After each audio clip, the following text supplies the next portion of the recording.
سلام دوستان، امیدوارم حالتون خوب باشه. تو این ویدیو قصد دارم که یک آموزش جامعی در مورد SPTL داشته باشیم. مواردی مثل اینکه SPTL کلا چی هست، تفاوت SPTL و اسپایک رو با هم کار کنیم و در ادامه نقش SPTL در سایکل های بازار و بهترین مکانه ترید SPTL به سبک پرایس اکشن البروکس رو با همدیگه کار کنیم. خب SPTL چیست؟ SPTL مخفف کلمه اسپایک تو لی هست که در واقع به این معنیه که میخواد بگه حرکات قیمت در دو لگ اتفاق میفته و ما میخوایم لگ دوم رو ترید بکنیم. تا اینجاش که اوکی. خب ببینید، طبق چیزی که استاد پورصمدی گفتن، کندل های SPTL یه شرایط خاصی دارن که حالا میریم توی مثال ها حل میکنیم. مثلا توی این تصویر نگاه کنید، در واقع کندل های SPTL نباید با همدیگه همپوشانی داشته باشن. یعنی چی؟ یعنی مثلا شما این کندل ها رو نگاه کنید، میبینید که کندل ها نیومدن روبروی هم قرار بگیرن و یه فاصله و یه گپی بینشون هست که حداقل باید 3 تا کندل این شرایط رو داشته باشن.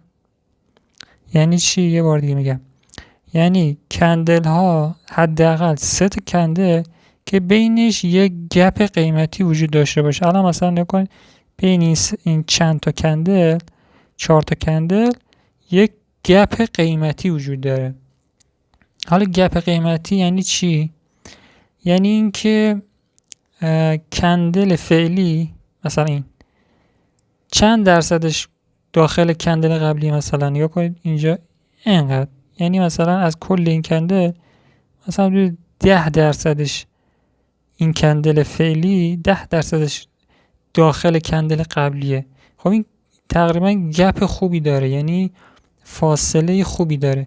ولی مثلا بیاین یه مثال دیگه، مثلا این کندل مشکی رو نگاه کنید و این کندل سفید. این کندل سفید همش ببینید رفت کل کندل قبلی رو پوشش داده و قشنگ معلومه که گپی بینشون نیست. خب پس SPTL در واقع یه سری حرکات تند و تیز که شبیه اسپایکه و حداقل 3 کندل باید باشه و در واقع ویژگیش اینه که بینشون گپ وجود داره. حالا ما میایم و در واقع لگ دوم این حرکت رو بعد از اولین پولبک کندلی میگیریم. مثلا نگاه کنید اینجا 1 کندل، 2 کندل، 3 کندل، 4 کندل، 5 6 7 8مین کندل اومده سقف کندل قبلی رو زده. از اینجا ما میتونیم شروع کنیم به ترید کردن و وارد بشیم و برای آربار 1 مثلا. خب تفاوت اسپایک و SPTL چیه؟ ببینید بچه‌ها، SPTL گفتم یه حرکتیه که در دو لگ اتفاق میفته، یه حرکت اسپایکی. خب ولی ما یه چیزی هم داریم به نام سایکل اسپایک. سایکل اسپایک یعنی چی؟ یعنی یک سایکلی شروع میشه که در ادامهش یا قیمت به شکل کانال بعدش حرکت میکنه یا بعدش به شکل رنج حرکت میکنه که در واقع بعد از سایکل اسپایک یا کانال داریم یا رنج. خب میشه سایکل اسپایک. یعنی معمولا بعد از هر سایکل اسپایک ما باید سایکل کانال و رنج رو داشته باشیم. اما SPTL اینجوری نیست. یعنی SPTL لزوماً قرار نیست که به این معنی باشه که ما اسپایک داریم میزنیم. ببینید این SPTL، خب ممکنه این SPTL داخل یک رنجی باشه، داخل یه سایکل رنج قرار گرفته باشه و این به معنی شروع اسپایک و شروع سایکل اسپایک نیست. حالا بریم اسلاید بعدی، اونجا یه ذره بهتر میتونم توضیح بدم. نقش اسپریتوئل در سایکل های بازار. این خیلی مهمه. ببین ما کلا 3 تا سایکل داریم: اسپایک، کانال و رنج. خب حالا میتونه مثلا این بعد از اسپایک کانال باشه و دوباره اسپایک بشه، یا میتونه بعد از اسپایک کانال باشه و بعدش رنج باشه، یا اینکه اسپایک و بعد رنج. اوکی تا اینجا. حالا میخوام به نقش اسپریتوئل توی سایکل ها چیه. در واقع بخوام خیلی خلاصه توضیح بدم، هر سایکلی میتواند با اسپریتوئل در واقع ساخته بشه. مثلا این فرض کنید سایکل اسپایک، خب میتونه اسپایک در 2 لگ اتفاق بیفته، این میشه اسپریتوئل. کانال ها که به این شکل هستن خب میتونن بالا پایین رفتنشون با اسپریتوئل باشه. یعنی مثلا اینجا این حرکت رو به بالا به صورت اسپریتوئل حرکت بکنه، این حرکت به سمت پایین میتونه به شکل اسپریتوئل حرکت بکنه. و همچنین تریدینگ رنج، مثلا یک رنجی داریم اینجا، حرکت قیمت از سقف به کف رنج میتونه در واقع به شکل اسپریتوئل اتفاق بیفته، یا هم برعکس از کف به سقف، از اینجا به این سمت میتونه به شکل اسپریتوئل حرکت بکنه. ولی یه نکته خیلی مهم، گفتم میتواند به صورت اسپریتوئل حرکت بکنه. یعنی لزوما اینجوری نیست که شما چارت باز کنید و تریدینگ رنج رو نگاه کنید و فکر کنید که مثلا از سقف و کف قیمتی حتما باید با اسپریتوئل حرکت بکنه. نه، میتونه قیمت مثلا صبر کنید، مثلا این رنج خب میتونه این حرکات رو مثلا اینجا که باز کنه مثلا میتونه اینجوری حرکت بکنه خب به صورت فشرده، ولی میتونه این لگ حرکتی رو به صورت اسپریتوئل یا 2 لگ یا 3 لگ حرکت بکنه. خب پس اسپریتوئل نقشش در سایکل های بازار اینجوریه که میتواند اجزای سازنده سایکل ها باشد، ولی میتواند هم نباشد ها. یعنی بازم تاکید میکنم قرار نیست که مثلا بگیم یه رنجیه حتما قیمت از اینجا تا این کف، از سقف به کف حتما به صورت اسپریتوئل حرکت بکنه یا در 3 لگ حرکت بکنه. نه، میتونه به صورت فشرده حرکت بکنه، از اینجا مثلا 2 لگ حرکت کنه، یا میتونه در 1 لگ حرکت بکنه. ولی میخوام اینو بهتون بگم واسه این که حواستون باشه هر اسپریتوئل رو که توی مارکت میبینید باید ببینید که این کجای سایکل هست. یعنی این اسپریتوئل که اتفاق افتاده یه بخشی از یک رنج که اومده از کف به سقف رفته، هم برای تارگت گذاری خیلی مهمه مسئله، هم برای این که بدونید کجا باید ببندید و دوباره میتونید مثلا از کجا دوباره یه اسپریتوئل دیگر رو ترید کنید. در واقع خیلی یک مفهوم در واقع مهمی هست. خب حالا میخوام بهتون بگم که بهترین مکانهای ترید اسپریتوئل به سبک پرایس اکشن البروکس کجاست. ببینید من میتونم مثلا سبک‌های دیگرم در این در واقع برای ترید اسپریتوئل استفاده کنم خب، ولی میخوام فقط با پرایس اکشن البروکس این کار بکنم. ببینید خیلی واضح بخوام بهتون بگم بچه‌ها، ترید کردن سایکل اسپایک با اسپریتوئل یک تجربه و مهارت خیلی زیادی میخواد. یعنی یه مهارتی میخواد که شما بتونید حدس بزنید که این اسپریتوئل در واقع شروع کننده یک اسپایکه که بعدش قرار کانال بشیم یا رنج بشیم فلان. که واقعیت رو بخوام بگم واسه افراد تازه کار خیلی سخته تشخیص این که این اسپریتوئل مالی اسپایکه. خب داخل کانال هم که مثلا حرکات اسپریتوئل میتونه اتفاق بیفته، این حرکت یا این حرکت، که خب مسلما در جهت روند ترید کنی خیلی بهتره. یعنی مثلا این حرکت لگ سعودی رو اگه SP12 بود ترید بکنی خیلی بهتره دیگه، چون در جهت اسپایک. بخوام بهتون بگم کانال رو چجوری باید ترید کنیم، اینجا هم میگم که خیلی سخته واسه اون که تازه وارده. چرا؟ چون بعد از اسپایک اینکه شما تشخیص بدید قرار کانال بشه و اینا رو ترید بکنید خیلی سخته. خب و نیاز به تجربه خیلی زیادی داره. ولی من بهتون میگم الان توی کانال چجوری میشه ترید کرد. پس توی اسپایک گفتم اصلا نمیشه ترید کرد، یعنی کار تازه وارده نیست. توی کانال بهترین جا برای ترید اینه که برای ترید با SP12 اینه که اجازه بدیم که کانال که شکل میگیره، مثلا این کانال سعودی از کف بشکنه به صورت SP12، یعنی این شکسته با یک کندل های خوب SP12 مثلا اتفاق بیفته. خب و ما اولین پول بک کندلی رو مثلا ترید بکنیم و تارگت این ترید هم کف کانال هست. یعنی چی؟ یعنی مثلا اگه SP12 شما تا اینجا اومد و اینجا پول بک کندلی زد، مثلا خب این استاپ ما میشه پشت اسپایک، خب شروع SP12 ممکنه آربار یک تا اینجا حتی نره تا کف کانال، پس اینو نمیگیریم یا مثلا 50% اینجا اوردر میکنیم این چیزا. ولی در کل میخوام بگم بهترین جا برای ترید روی در واقع کانال ها اینه که اجازه بدین کانال ها بشکنه و بعد ترید کنیم.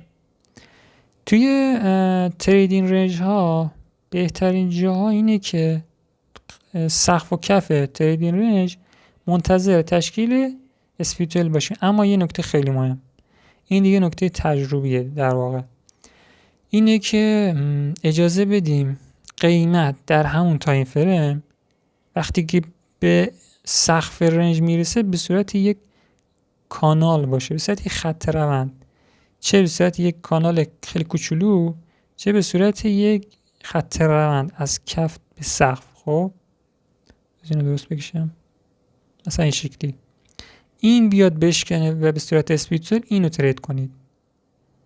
یعنی سقف و کف رنج رو مثلا اینجوری نباشه که قیمت اینجوری حرکت میکنه یهو SP12 اینجا ترید کنید، نه، اجازه بدید توی همون تایم فریم یک خط روند مینور کوچولو بشکنه به صورت SP12 و اونو ترید کنید. و مورد بعدی هم که میخوام بهتون بگم، پس تا الان شد 3 مورد. یکی این که کانال بشکنه، خب 2 سقف و کف رنج به صورت یه خط روند در واقع شکسته بشه اینجوری و اینو ترید کنیم. مورد 4 میشه بچه‌ها برگشت به خود اسپایک. یعنی چی؟ یعنی سایکل اینجوری اسپایک، کانال، رنج، حالا اومده فلان، بعد برمیگرده به اینجا، به اول اسپایک. اگر اینجا دوباره قیمت به صورت SP12 حرکت کرد که بازم میگم بهتره مثل ترید روی داخل رنج باشه. یعنی چی؟ یعنی اسپایک، کانال، رنج، این به شکل یک کانال یه خط روند کشیده بشه و اینو بشکنه به صورت SP12 و خود برگشت مستقیم رو به صورت SP12 ترید نکنید. خب این جزء اون چیزایی که بالاخره من تجربه کردم و بهترین مدلی که میتونید ترید کنید این 4 مدل بود.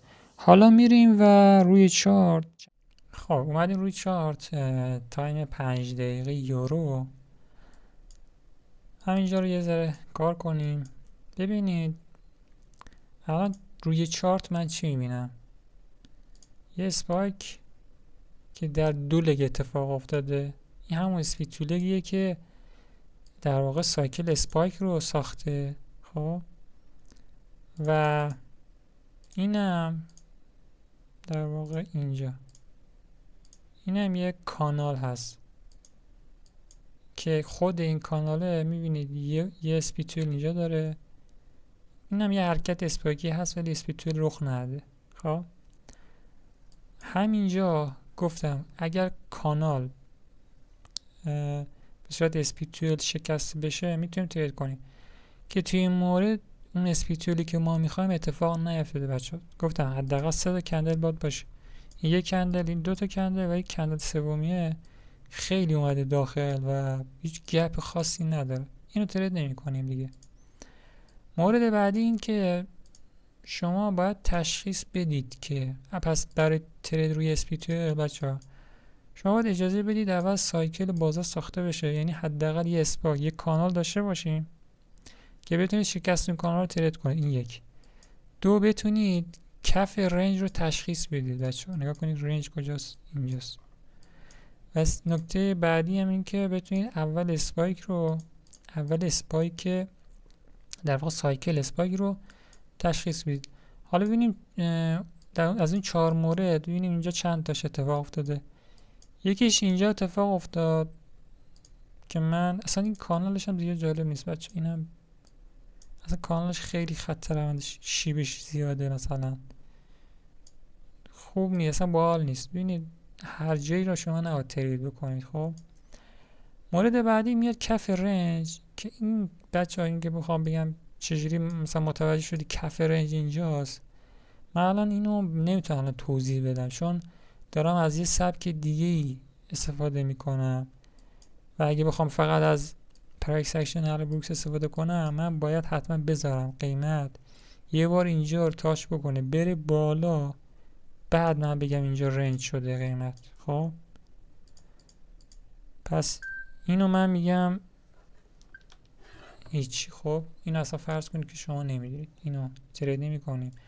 اما اینجا که قیمت برمیگرده به ابتدای سایکل اسپایک، خب گفتم اگر به صورت یه خط روند بکشید،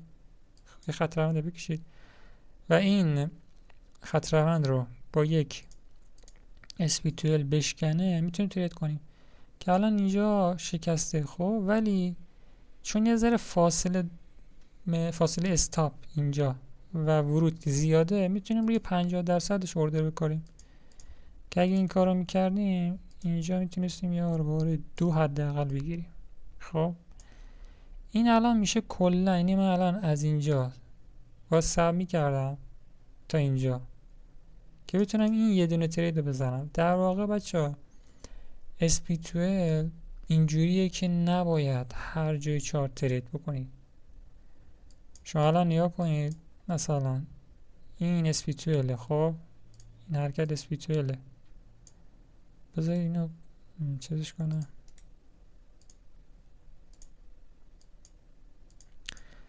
این SP12 خب اوکی یه آربار یک میده، اما این چی؟ این استاب میخوره.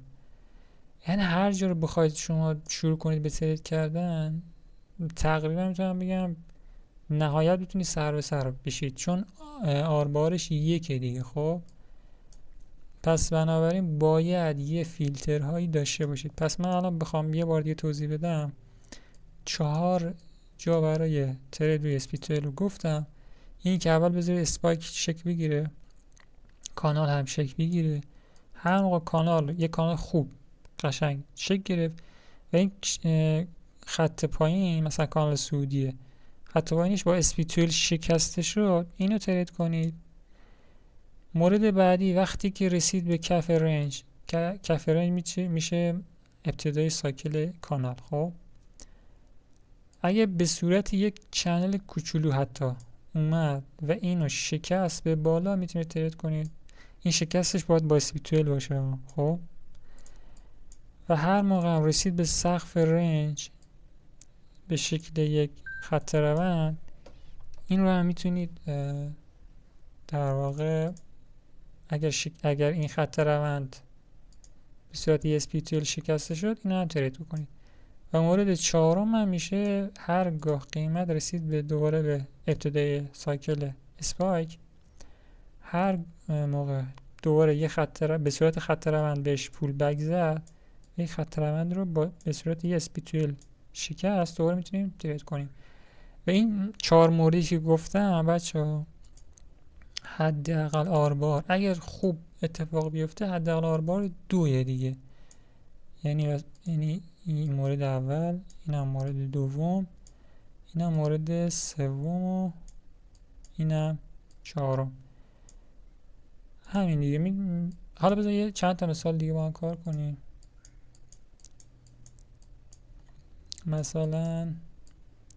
مثلا اینجا خب یه اسپایک داریم، یه رنج خیلی بد. این رنج به درد من نمیخوره خب، ولی ابتدای اسپایک رو مثلا اگر بخوایم اینجا در نظر بگیریم، اگر بیایم یه خط روند بکشیم، همین خط روند هم اوکی، حداقل 2 بار بهش برخورد کرده باشه. وقتی این خط روند رو به صورت SP12 میشکنه با کندل SP12 و اولین پول بک رو میزنه، اینجا ترید میکنیم دیگه. خب حداقل آربار 2 به نظرم با این روشی که من گفتم بگیرید دیگه. آربار 1 خیلی جالب نیست. حالا مثلا از این طرف بچه‌ها مثلا نگاه کن، اینجا هم یه اسپایک داریم. خب این اسپایک، اینم یک سایکل رنجه. خب شما الان نگاه کن اینجا اصلا کلا قیمت داده شکستش، اصلا حتی به صورت خط روند بهش نزدیک نشده. این عقب‌تر دوباره اینجا مثلا یه ابتدای اسپایک میبینم. نگاه کن اسپایک، کانال، نگاه کن اسپایک، این کانال، بعد رنج شده قیمت. خب ابتدای سایکل کانال رو علامت میزنیم و یه خط روندی میکشیم. اگر این خط روند به صورت کندل خوب SP12 شکسته شد ترید میکنیم، اگر نشد ترید نمیکنیم. الان اصلا این کندلاش باحال نیست، خب ترید نمیکنیم. حالا من سعی میکنم که بازم ویدیو از این مثال ها بزنم حتما، چون میدونم خیلی کمه. خب دوباره مثلا نکن یه اسپایک اینجا داریم، میبینید که مثلا نگاه کن بچه‌ها خط روند رو مثلا اومده پایینش شکسته. خب حتی خط روند رو هم با SP12 نشکسته، این اصلا ترید نمی‌کنه. حالا اگر شما حرفه‌ای تر شدید میتونید که مثلا بعد از اینکه کف مثلا اسپایک رو هم شکست به صورت چنل، خب و بعد دوباره اون چنل رو به صورت SP12 شکست رو هم ترید بکنید، ولی برای شروع این کار رو نکنید. خب دوباره قیمت مثلا به مثال خیلی زیاده دیگه. الان اینجا ابتدای سایکل رنجه. خب ببینید مثلا ابتدای سایکل رنج اینجا یه چنل خوب داریم. خب اینو همیشه ترید بکنید مثلا، ولی اگه مثلا اینجا این ابتداشه، بذار خط بکشم، این اولین پول بک کندلیه. خب اینم استاپ لاس ماست پشت این. میتونید توی فضای 50% این اسپایک در واقع این SP12 اوردر بکارید، مثلا میشه اینجا که بار 2 هم بگیرید کافیه دیگه. خب بعدش هم دوباره مثلا نگاه کنید، دوباره اومده ابتدای سایکل اسپایک، یه خط روند میکشید که اینا شکسته باشه. این خط روند خیلی خوب شکسته شده با این SP12، اینجا ورود داده، اینجا روی این کندل اولین پول بک زده و این اسپایک، این بخشید استاپ میذاریم پشت این SP12 و آروار 2 رو میگیریم. حالا بیشتر هم شده دیگه. امیدوارم که از این ویدیو استفاده کرده باشید. میدونم که توی توضیح دادنه یه ذره واقعا خیلی خوب توضیح نمیدم، ولی حتما سعی میکنم که چند تا ویدیو دیگه حتما در این مورد بسازم، چند تا مثال دیگه بزنم، حتی تریدی که انجام دادم خودم رو هم بذارم براتون که براتون جواب بیفته که توی سایکل های اسپایک، کانال، تریدینگ رنج چجوری SP12 رو ترید کنید. خیلی ممنون و سپاسگزارم.